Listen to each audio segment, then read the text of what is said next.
was a son. He was devoured by earth. There was a God. You call him the Father. And there was a means to make a valley with grace out of this hole that I've dug for me. He made a valley of grace where things would change.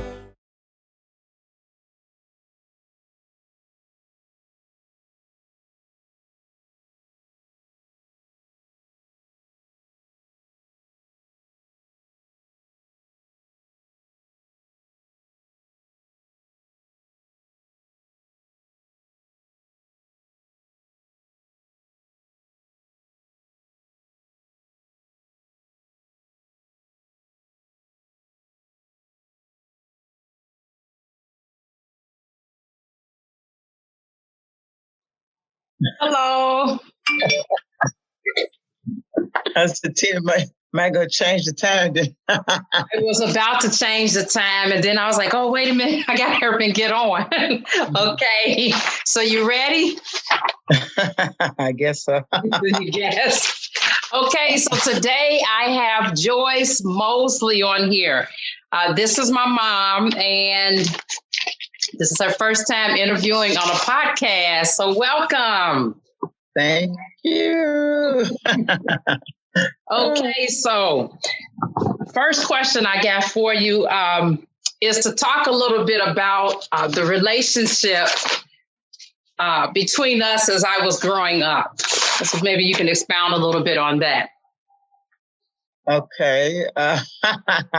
Growing up, well, I know when you would, we had a pretty good relationship. I know as a child, I would always, I was kind of protective of you. Love to read your stories. Sometimes you want to participate in some things, and I wouldn't allow you to. Right, that's true.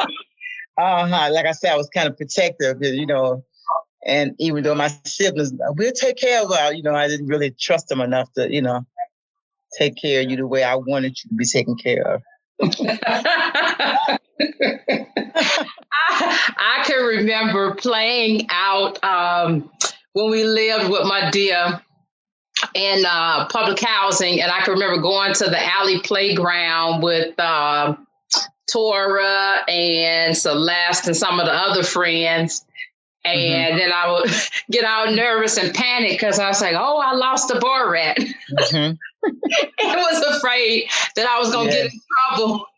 They was like, ooh, Tina, your mama probably going to get dirty. And I lost some borets here and there. And I said, oh, boy, I don't know how this is going to turn out. So you're right, though, protective, and you wanted me to somehow stay neat and clean, even with right. Staying clean and neat also, right. So, I wanted you to return home the way I sent you to school, knowing that was really impossible. Exactly. But that's how I wanted you to. Right. Yes. And I can remember joking around with my dear and coming in and saying, Mother dear, see here, I lost my mittens. Remember the song? That little poem, that little nursery rhyme. Mm-hmm. Yes. So I would joke with her about that. And one day I came in and I said, I actually did lose my mittens today. I said, I'm going to be in big trouble because I had clips on there. Remember the clips they used to fasten? Clips. I had those, and I still ended up losing them. And she said, yeah, your mama gone. Knew me. Everybody knew me. Yes. Yep. My little ways, my little funny ways. So now, if you could think back and talk about some of the I guess I would say crazy, funny moments that you had as a kid growing up? If you can think of anything, I know you told me about Halloween, but if you can kind of expound on that and how you used to play, growing up in Memphis. Yeah, maybe you could talk. Oh, yes. Growing up as a kid in Memphis, I had a lot of fun. We didn't have a whole lot of material things, but it didn't even matter. We had love, and for each other, for our mom and, our siblings and friends. We would be outside playing all kinds of games. Kids today, it's boring, but we were always outside playing and having fun, fun things. We always found something to do, fun. And it was just a great time growing up. I wouldn't change it. I thank God for the area I came up in. It was just a fun time. Always something to do, games and things. We love playing little red light, green light, and making little slides out of cardboard, going down the hills over by the train tracks. And it's just a lot of things to do. Okay. Yeah. So why would you say, if you had to think about it, why do you think that relationships are important in general? It's good to have a relationship with your family, your kids, be able to talk about anything to them, with each other. You want to build that closeness with them where they can come to you, feel comfortable talking to you about anything. So if you don't build that close relationship, they can go outside and sometimes get bad information, and you want to make sure you give them the right information. Okay. That's very important. That is very important, isn't it? Yes. Connected, to them, and right. It just helped to further develop from when they're, a little child all the way up. They would feel more comfortable coming to you. Right. About anything, Mm-hmm. So what do you think, who were some of those important people that helped to mold you as a child? If you had to think about that, who would you say some of those people would be?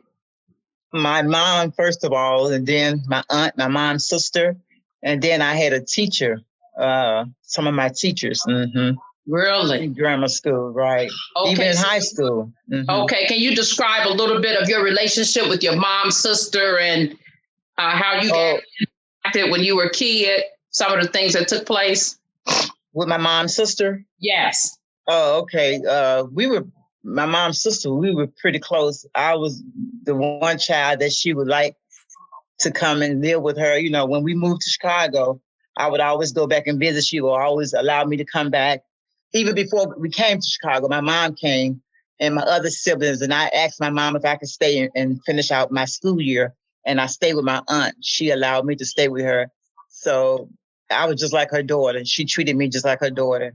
And I stayed with her, and she took good care of me. And like I said, even when I did move to Chicago, we'd go back and visit. She would always allow me to go back and visit, and always wanted me to bring her some perfume and things. But we had a great relationship. Mm-hmm. I was just like a daughter to her.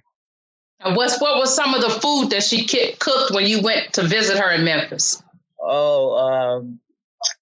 Now she had the best cornbread. I wished I had got the recipe before she passed away. Cornbread and beans, the favorite, beans and cornbread. And she always made us tea. It wasn't a meal that she didn't prepare that we didn't always have. Lipton tea, iced tea. She always made us iced tea.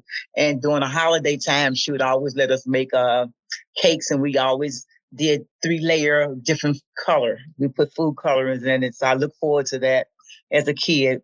During the Christmas time, allowing us to do those, make those cakes and things with the different flavors and colors. Okay. That was one of her favorites. Yes. But okay. Yes. Greens, sweet potato, those were other things that I liked that she cooked. Mm-hmm. But that cornbread would just melt in your mouth. It was like used with buttermilk. So, yes. Oh, buttermilk. Wow. Cornbread. Wow. Mm-hmm. Now you're making me hungry. Yes. So do you mind discussing the role that music played in your life? Like, was it important? And if so, how important was it as far as growing up? And if you can kind of expound on that. Oh, music. I love music to this day. And everybody know my favorite artist, Smokey Robinson, and male and female was Natalie Cole.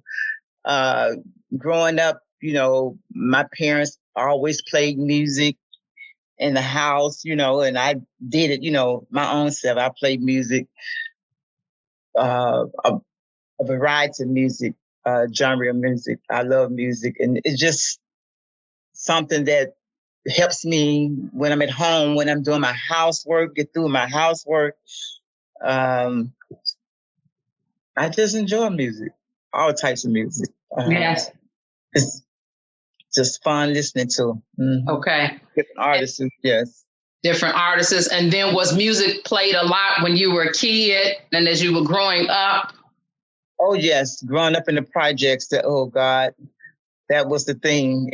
Music, you had your music blasting. You heard everybody's music blasting at one time. So, yes, that's something. oh, God, yes. We had plenty of music in the projects. Yes, okay. And I enjoyed music. Mm-hmm. How would you? To this day, you still enjoy it? Yes, I have to listen to my Dusties.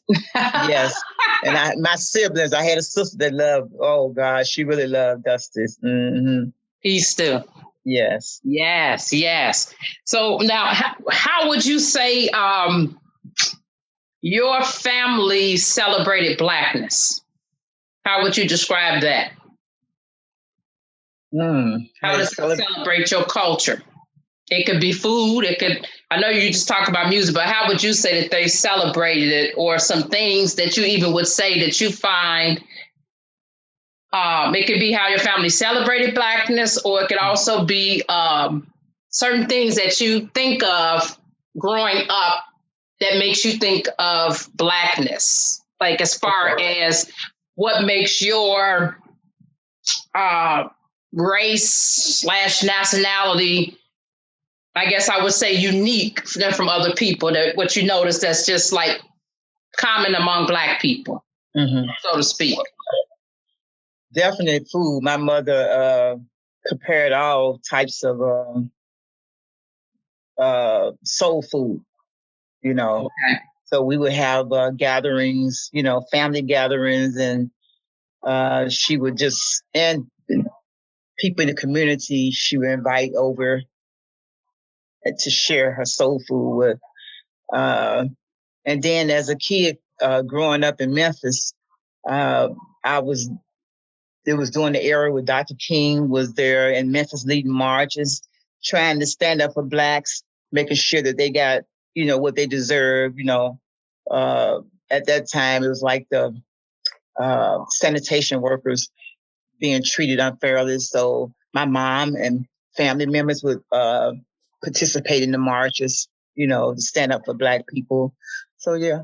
Mm-hmm. So we're part of history. I would watch them march and watch Dr. King as he led the marches in Memphis, because we live directly across the street from the church that he would lead the marches. And my mom and other family members would participate. And I was a little girl. I would just stand on the porch and watch them. Mm-hmm. Oh, okay. You stand on the porch, huh?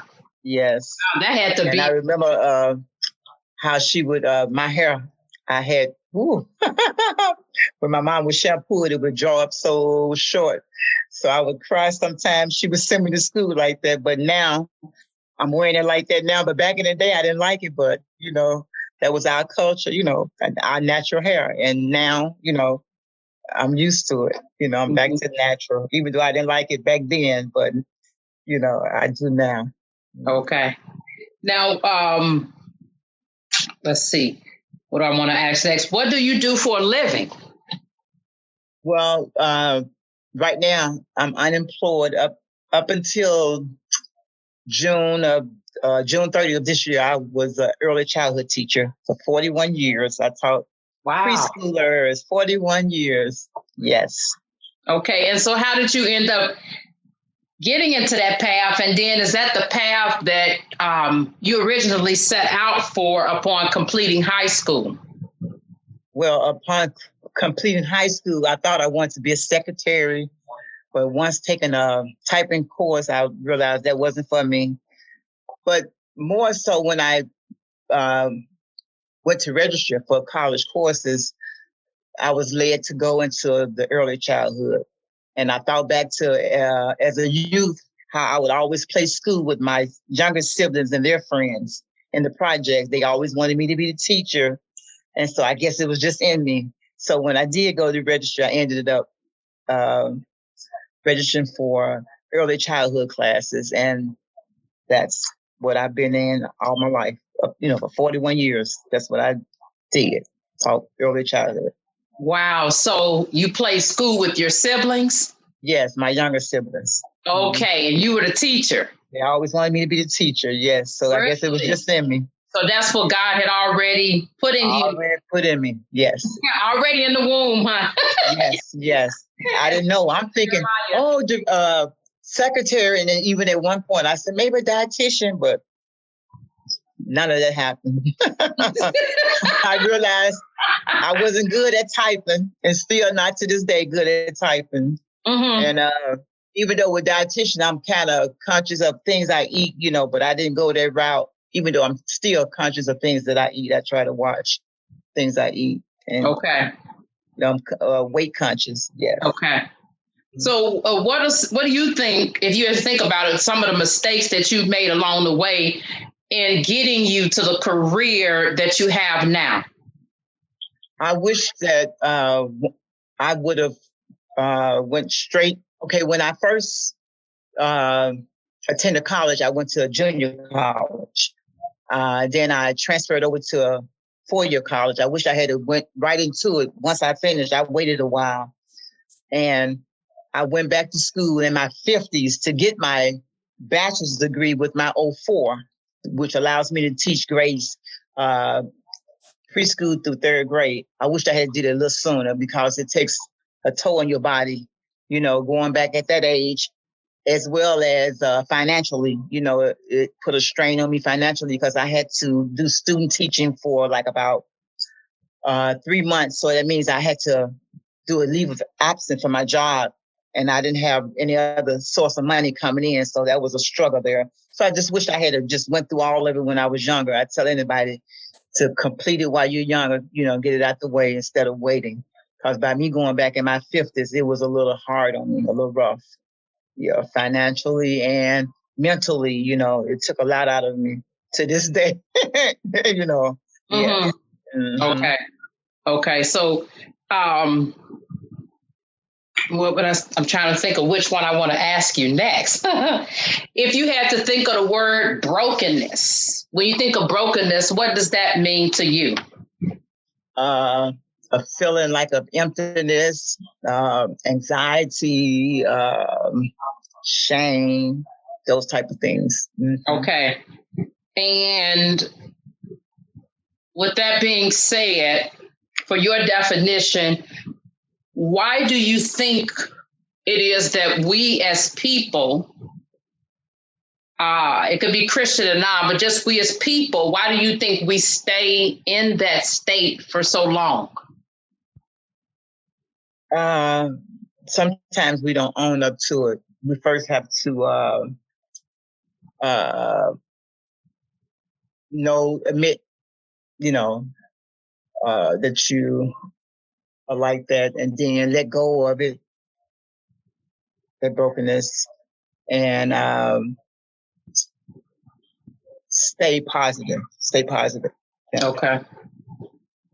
And so what would be your advice with someone who is dealing with areas of brokenness that you struggled with and or are still struggling with? What would be your advice to someone who said that, like someone that might have come to you and say, I've dealt with the different areas of brokenness that you've dealt with? What would be the advice that you could give them?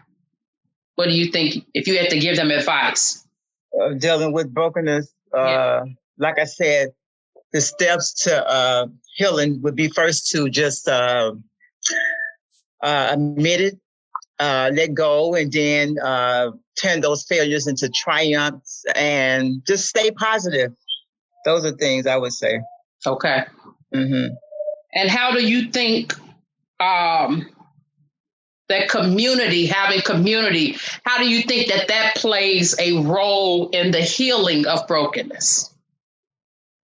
Or do you feel that community played a role in yours at all? I don't think, because with me, it was more of like a abusive relationship. So community didn't play a role in healing for me. Okay. Mm-hmm. Okay.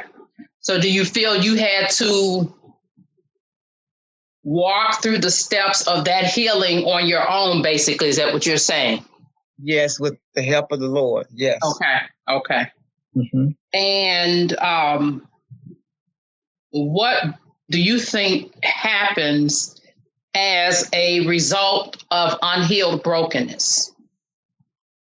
Unhealed brokenness can prevent you from functioning properly.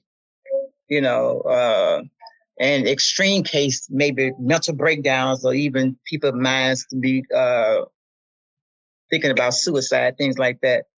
Okay. So it won't be able to function properly. Mm-hmm. Okay. And we're dealing with the pandemic now. So everybody's coping in different ways. Mm-hmm. How do you feel that you've been coping during the pandemic? Oh my God. My main thing is dealing with this here is you have to find things to do. I know you can't go a lot of places. I like to go out and walk, so that helps me. I do get in my walking. I started reading. I have a variety of books I'm reading, as well as meditating and just praying. Meditation, prayer, walking, reading, a variety of books. Yeah. Okay. That helps me. Mm-hmm. And so would that be like some of the things you're doing? Is that the advice you would give someone else if they ask, or do you think it would be something different? Like as far as if they're struggling? I would give them the same, that I've always, like when I've been under stress, even before the pandemic, that's something I've always liked to do is walk, just get in tune with God, just think things through, Mm-hmm. That helps minimize my stress, Okay. So I've always been a walker, and that helps, as well as reading, material and just getting Mm-hmm. God's words and praying, Okay. Definitely. Right. Mm-hmm. Okay. Now, I have one last question, and it might take you a few minutes to think about it, or you might have something to say right away. When you think of the word home, H-O-M-E, home, Mm-hmm. what does that mean to you? It could be feelings. It could be feelings and objects. It could be people. It could be holidays. It could be all of it. But if you could just take a minute to think about, as our closing question, what does home mean to you? A place where you and family, place for family, come together, and just make the best of it. Living together and doing things together, working together, just being there for each other. Place where you can just, when you so much confusion, you can come and just, this is your place where you're gonna relax and just unwind with your family. Mm-hmm. Right. To think about like a sanctuary type of thing. Yes. Right. Just unwind. Yeah. I know a few months ago, I had picked up a rug from a department store, and the cashier was taking the safety thing off. You know what I'm talking about? Where they take the machine, you know? So she was taking that off, the sensor, and she picked up the rug and she just started smelling it. Mm-hmm. And she said, this reminds me of home. Mm-hmm. And she said, smells just like India. And I had tears in my eyes because I could see just how happy it made her feel just to smell the smell of that rug. Right. Because it reminded me of going into a place like, what's that, World Market, where they have all the smells, and they have that section where they have different things from India. But just smelling the rug, I could see the satisfaction in her face, you know, when she said that it made her think about home, you know? Well, that's how I am with candles. When I putting candles, I like to burn candles throughout the house. So when I'm in the store, that brings home to me. When I'm in stores and smelling candles, that brings, yeah. 'Cause I like the scent, just aroma throughout the house. Right. It's soothing. And then, you know, listening to your music, burning candles, cooking, you know, it just brings soothness. Well, I know you have to go. It brings peace. Exactly. Yes. It's a very peaceful feeling. I know that you've got to get logged on to your Sunday school class soon, but Mom, thank you so much. You're welcome. I enjoyed it. Yes, you enjoyed it? I sure did. Yes, thank you for this time, and I'll catch up with you later. Okay. All right. Talk to you later. Okay. All right. Bye-bye. Bye.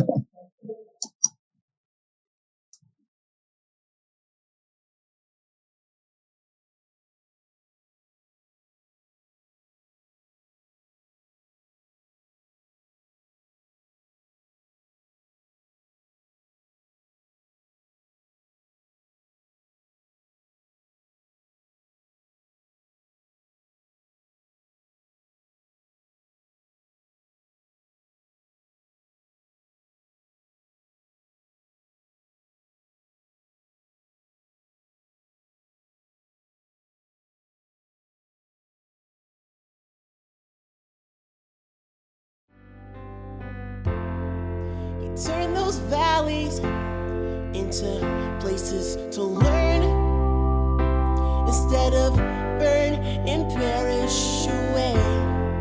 And nights never so cold without His grace. How could I say that I've seen the world from His great love? How could I know what He could love? How would I have seen what He had in store for me if I didn't give up and let Him be my valley of grace, where things would change and maybe they'd take up the cross high again? The valley of grace never was the same after He had died. The love that refines.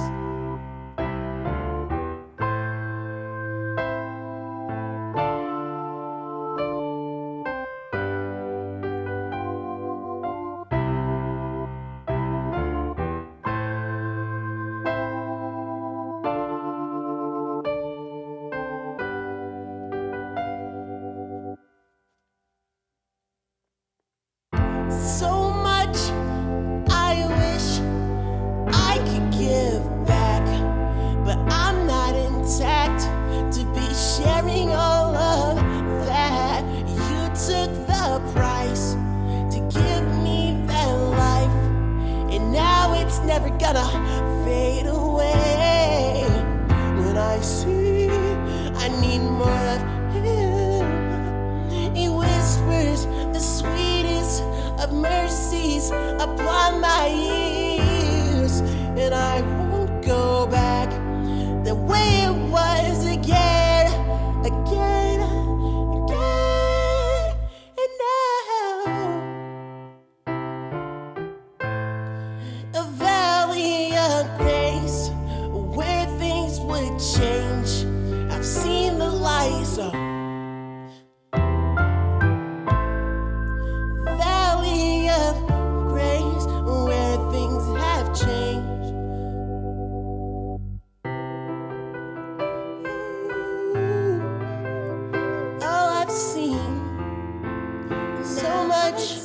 so much for me.